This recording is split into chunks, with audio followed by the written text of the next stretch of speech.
The smell of Mom's honey-baked ham slammed into me like a freight train of nostalgia, yanking me back to every Easter I'd spent in this rickety old house in Cedar Hollow, Tennessee. I was elbow-deep in a sink full of potatoes, my hands stinging from the icy water, while my brother Caleb's voice thundered from the dining room, spinning another yarn about his latest real estate score. Closed on a $600,000 duplex last week, he crowed, his laugh sharp enough to slice through bone. I'm Tessa Grant, 31, the family's invisible underdog, forever stuck in Caleb's blinding spotlight. They thought I was barely scraping by, a small-town librarian drowning in dreams and debt. They had no clue about the truth I'd buried deeper than the roots of the ancient oak out back, a secret that pulsed like a second heartbeat. Caleb's words slithered into the kitchen, each one a calculated jab. Tessa, you still driving that rusty Civic? Man, you gotta live a little.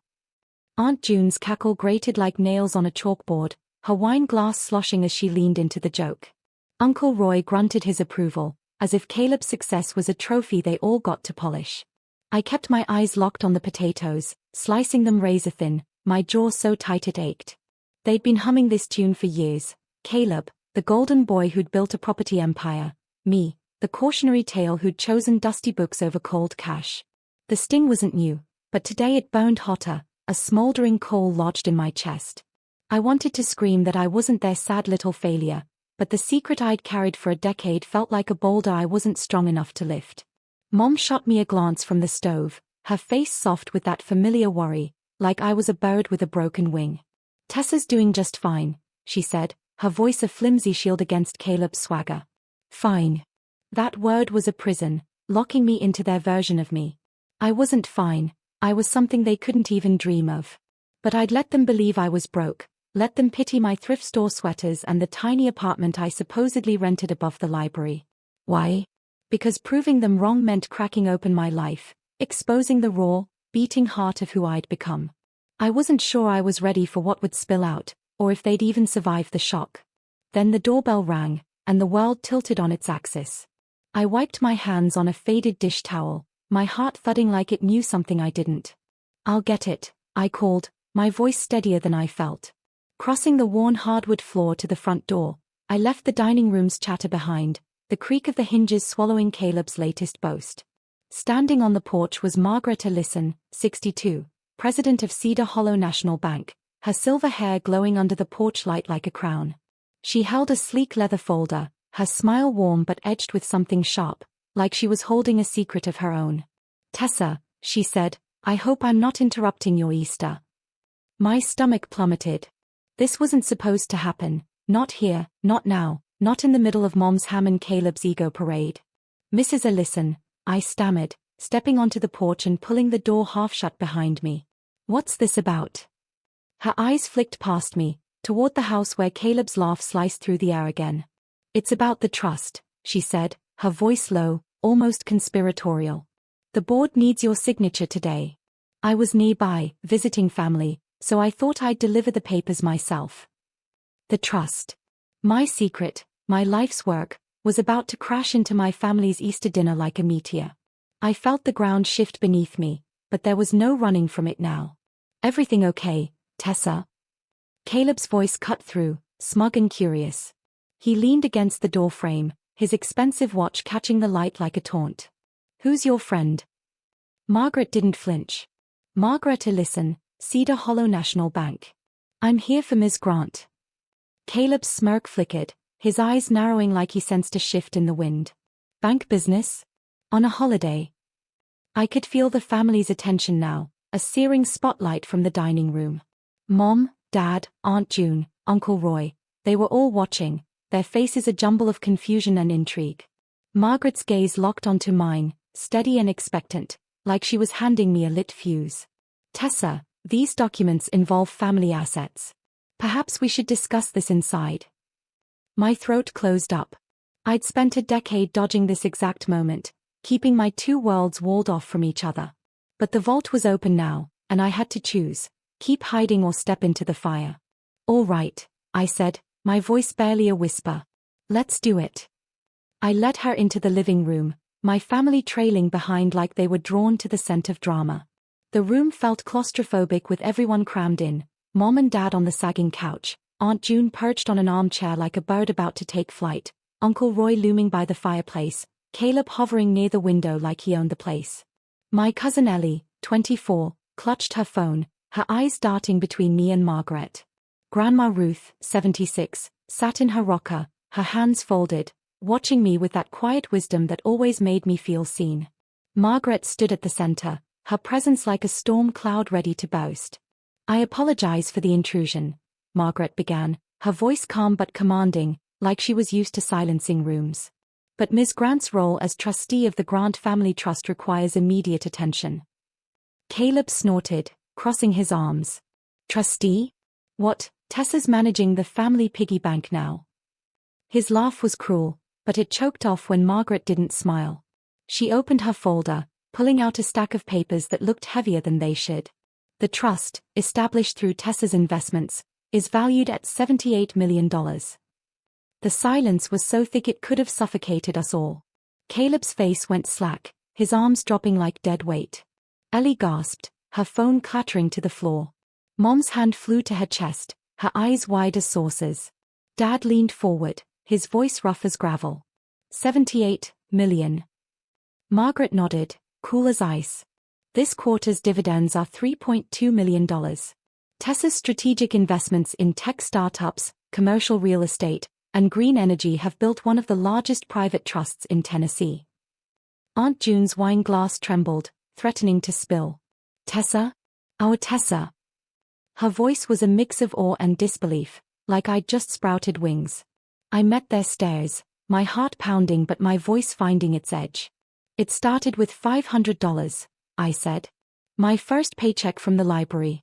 I studied markets, took risks, smart ones. I bought into a tech company nobody believed in, flipped a strip mall, started a solar farm. I didn't tell you because I didn't want this." I waved at their stunned faces, the air thick with their shock. "I didn't want to be judged for money instead of me." Grandma Ruth's voice cut through, soft but sharp as a blade. "You didn't want their pity, either." She'd always seen through me, her eyes clear despite her years.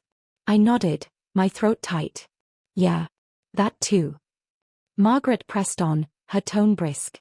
"The board needs Tessa's approval for a $150 million wind farm project in Kentucky. Her expertise has been critical to our success." She paused, looking at me with something like pride. "Would also like you to join the bank's board officially." Caleb's laugh was harsh, almost desperate, like he was grasping at the last threads of his reality. "Tessa? On a bank board? Come on, she's a librarian." Margaret's eyes turned to steel. "Ms. Grant's financial acumen outshines most in this state. She's reshaped Tennessee's economy while you were, what? Flipping duplexes." The room froze. Ellie's mouth twitched, like she was fighting a grin. Uncle Roy coughed, staring at the floor like it might open up and save him. Dad's voice cracked the silence, raw and trembling. "Why didn't you tell us, Tessa? We thought you were struggling." I looked at him, seeing the hurt in his eyes, the love buried beneath it. "I let you think that," I admitted, the words heavy as stones. "It was easier than fighting your assumptions. You saw Caleb's deals, his cars, and called it success. I didn't want to play that game. I wanted to build something real, on my own terms." Mom was crying now, quiet sobs shaking her frail shoulders. "We're proud of you, honey. We didn't know." Her words hit like a tide, warm and overwhelming. "I know," I said, my own eyes burning. "I'm sorry I hid it. I thought it kept us safe." Ellie's voice was small, almost swallowed by the tension. "I told my friends you were broke, Tessa. I'm so sorry." I smiled at her, soft and forgiving. "It's okay, Ellie. You didn't know." Margaret handed me the folder, its weight grounding me. "Review these by tomorrow, if you can. The project's time-sensitive." She paused at the door, turning back with a glint in her eye. "Oh, and Tessa, the Cedar Hollow Community Center? They are naming the new arts wing after your anonymous donation. They'd love you to attend the opening." She left, and the silence roared back, thicker than ever, like fog settling over a graveyard. Caleb broke it, his voice low and jagged. "What the hell just happened?" He looked at me, his usual swagger gone, replaced by something raw, almost broken. I met his eyes, calm but unyielding. "We need to talk." The words felt like a door swinging wide, one I'd kept bolted for too long. Everyone stayed frozen, like moving might shatter the fragile truth we'd stumbled into. The ham was stone cold on the dining table, the carrots congealing, but nobody gave a damn about Easter dinner anymore. I sank onto the couch, the folder in my lap, feeling the weight of their stares like a physical thing. "It's a long story," I said, my voice finding its footing, stronger now. "But we've got time." Caleb dropped into a chair, running his hands through his hair like he could pull answers out of his scalp. "Yeah," he muttered. "All the time in the world." I looked at their faces, confusion, hope, curiosity, and a flicker of fear. The family dynamic they'd leaned into for years, with Caleb as the untouchable star and me as the pitiful failure, had just collapsed like a house of cards. They were seeing me for the first time, and it scared them as much as it set me free. "It started 10 years ago," I began, the words spilling out like water from a broken dam. "I was at the library, shelving books for $12 an hour. I got a tax refund, $500. Instead of blowing it on clothes or a vacation, I invested it in a tech startup called Listen Innovations. Nobody thought they'd make it. Big firms laughed them off, said their app for small businesses was too niche. But I'd worked with shop owners, farmers, people who needed what Listen was building, software to track inventory, streamline orders, save time. I saw the potential when nobody else did." Dad leaned forward, his eyes intense, like he was seeing me for the first time. $500? That's all?" I nodded. "That's all." 6 months later, they landed a contract with a regional grocery chain. The stock doubled. I could have sold, pocketed $1,000, and called it a day. But I didn't. I dug deeper, read their financials, studied their market, tracked their competitors. I bought more shares. Every extra dollar I scraped together went into investments, real estate, energy, anything I could wrap my head around. Mom's voice was barely a whisper, her eyes glassy. "How many shares do you own now?" I glanced at the folder, though I knew the numbers by heart, etched into my soul. 1.2 million shares of Listen Innovations, plus stakes in 20 other companies. Ellie's eyes bugged out, her voice shaky. "And they are worth?" I took a deep breath, the truth feeling like a weight I was finally shedding. "As of yesterday, about $78 million. The silence was different now, not just shock, but awe, like they were trying to cram this new Tessa into the tiny box they'd built for me. Aunt June's voice trembled, her wine glass forgotten. "You did this alone?" I nodded, my voice steady. "Mostly. I had mentors, advisors, but the decisions were mine. I didn't tell you because," I paused, searching for the truth, the real reason I'd kept this secret for so long. "Because I didn't want money to change us. I saw what it did to other families, expectations, jealousy, demands. I wanted you to love me for me, not my bank account." Grandma Ruth chuckled, her rocker creaking like it was laughing with her. "Smart girl. Money's a lousy glue for family." Her words were a balm, grounding me in the chaos. Caleb's face was pale, his voice tight, like he was choking on his own pride. "You let me think you were failing. You let me mock you." The hurt in his eyes wasn't just about me, it was about him, about the man he'd been, the one who'd built his worth on tearing me down. "I didn't want to compete with you, Caleb," I said, my voice soft but firm. "You made it a race. I just ran my own." He flinched, like the words were a physical blow. "I've been an ass," he muttered, staring at the floor. "Worse than that." Mom reached for my hand, her fingers cold and trembling. "Tessa, we thought you needed us to protect you. We worried you weren't making it." The guilt in her voice broke my heart, a crack I hadn't expected. "I know," I said, squeezing her hand. "I let you worry because it was easier than explaining. But I'm done hiding now." Ellie was staring at her phone, her face flushed with shame. "I posted about you last year," she said, her voice small. "Said you were stuck. A nobody. I'm so sorry." I reached out, touching her arm, my smile soft. "It's okay, Ellie. You believed what I let you believe." Uncle Roy cleared his throat, his voice gruff, like he was trying to keep up. "So what's this trust?" You're giving it to us.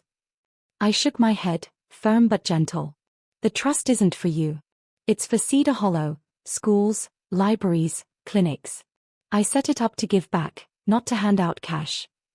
His face fell, but he nodded, like he respected the boundary, even if it stung. The conversation stretched on, raw and jagged, like we were picking through the wreckage of our family's assumptions. Dad asked about the tech startup, how I'd known it would work. I didn't know, I said, honest. I studied their financials, their market, their team. I took a risk, but it wasn't blind. I worked nights, weekends, reading reports, learning markets. I was a librarian, but I was also a student of the world. Mom wanted to know why I stayed at the library so long. I loved it, I said, my voice warm with the memory. The kids, the stories, the quiet. It grounded me while I built the rest. It reminded me who I was, not just what I was worth. Caleb was quieter, his questions sharp but stripped of their usual venom. How do you keep it secret? Nobody knew? Not even your friends? I shook my head.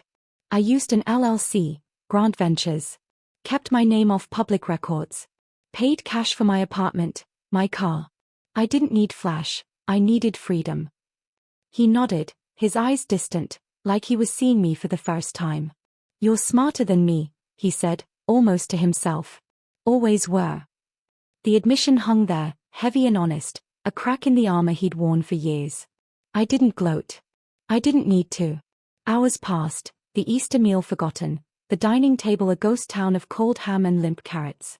We moved to the kitchen, reheating coffee, picking at leftovers like we were trying to rebuild normalcy.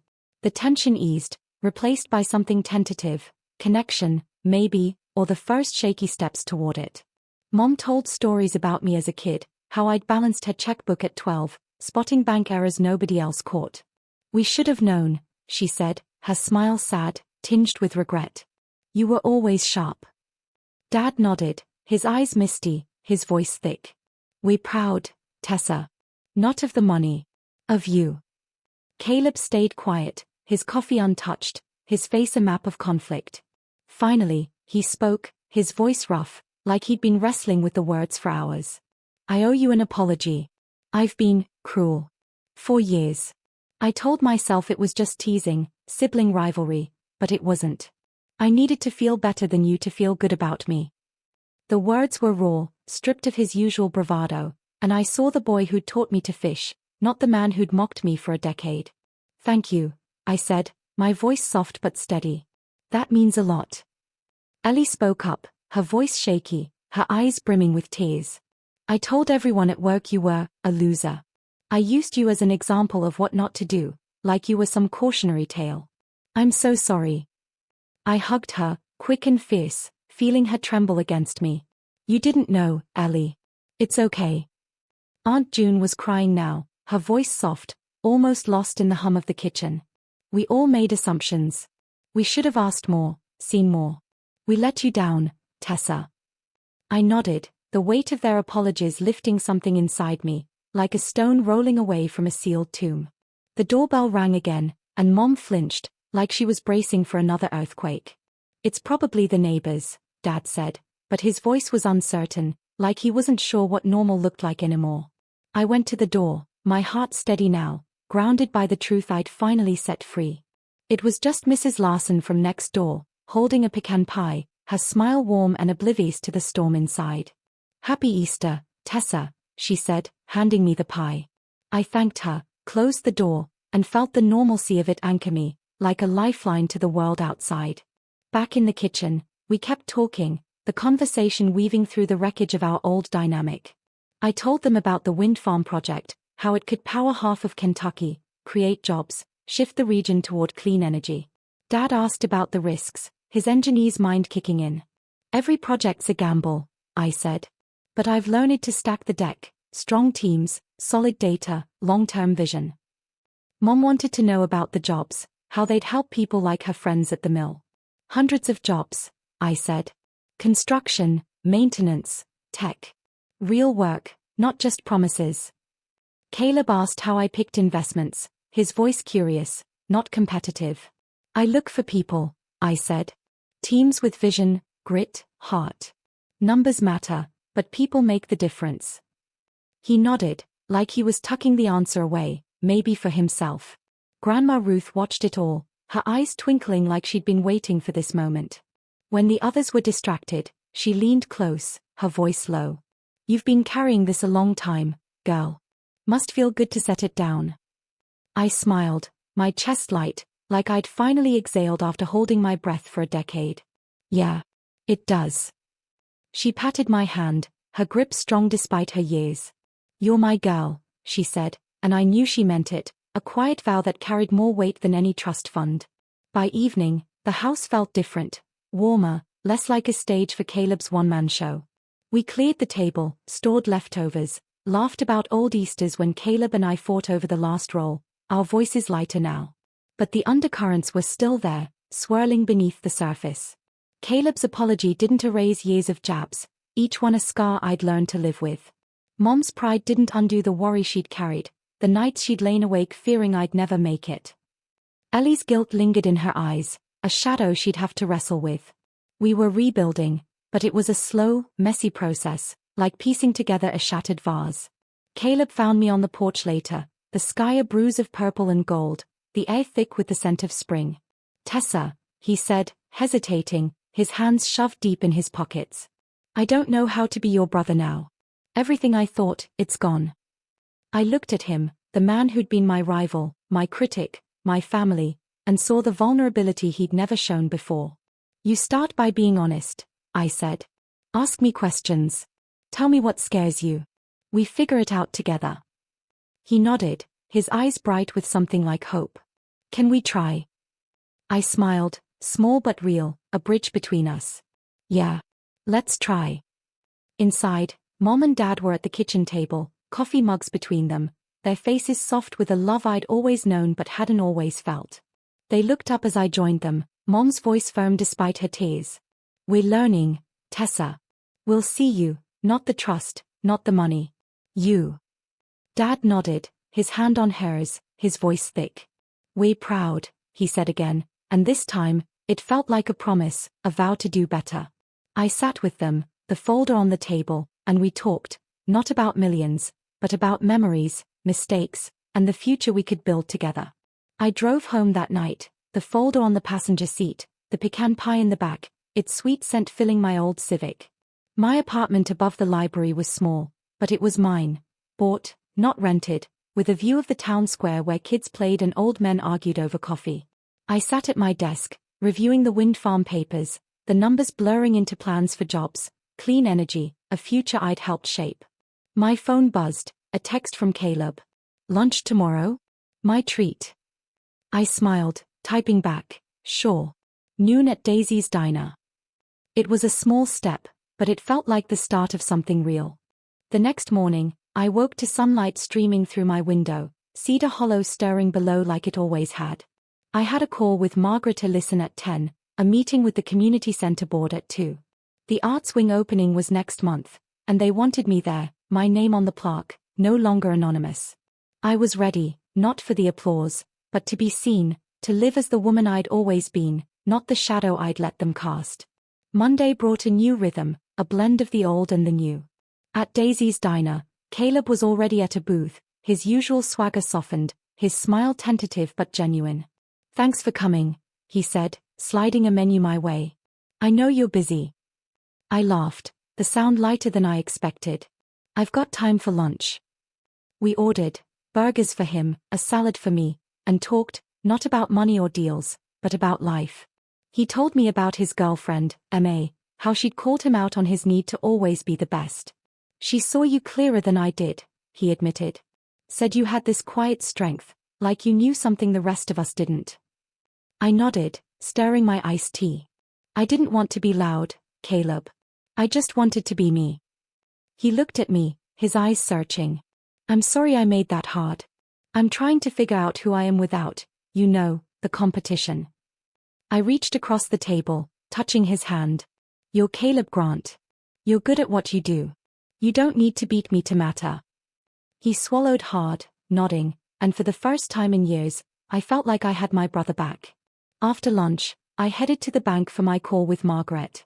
She was all business, walking me through the wind farm's financials, the board's expectations, the timeline for my decision. "You've got a gift, Tessa," she said, her voice warm. "Not just for numbers, but for seeing what others miss. We need you on the board." I promised to think about it, but deep down, I knew I'd say yes. The work mattered: jobs, communities, a cleaner world. It was why I'd built the trust, why I'd taken the risks. The community center meeting was next, a mix of local leaders and volunteers planning the Arts Wings programs. They thanked me for the donation, their gratitude humbling. "We want kids to have a place to create," I said. "Art, music, theater, it saved me when I was young. It's my way of giving that back." They nodded, their eyes bright, and I felt the weight of my secret lift even further, replaced by the joy of building something lasting. Weeks passed, and the new normal settled in. Caleb and I met for lunch every Monday, our conversations growing easier, more honest. He shared his fears about his business, the pressure to keep up in a cutthroat market. I told him about the wind farm, the late nights analyzing data, the thrill of seeing a project take shape. Mom and Dad called often, their voices lighter, their questions about my work genuine. Ellie sent me a long email, apologizing again, promising to visit soon. "I want to know you, Tessa," she wrote. "The real you." I wrote back, inviting her to the Arts Wing opening, feeling the family ties strengthen, stitch by stitch. The opening day arrived, and Cedar Hollow buzzed with excitement. The community center's new wing gleamed under a crisp spring sky, its glass walls reflecting the crowd gathered for the ribbon cutting. My family was there, Caleb quieter now, his arm around Ellie, Mom and Dad holding hands, their faces glowing with pride. Grandma Ruth stood beside me, her wink a silent cheer. The mayor called my name, and I stepped forward, the applause warm and real, wrapping around me like a blanket. "Thank you," I said, my voice steady, carrying over the crowd. "This wing's for Cedar Hollow, for the kids who need a place to dream, for the families who build this town every day. It's my way of saying thank you for a home that shaped me." The crowd cheered, and I looked at my family, their faces a mosaic of love, regret, and promise. The trust wasn't just money, it was trust in each other, rebuilt from the ashes of misunderstanding, stronger for the cracks we'd mended. As the ribbon fell, I felt the weight of my secret vanish, replaced by the lightness of being whole.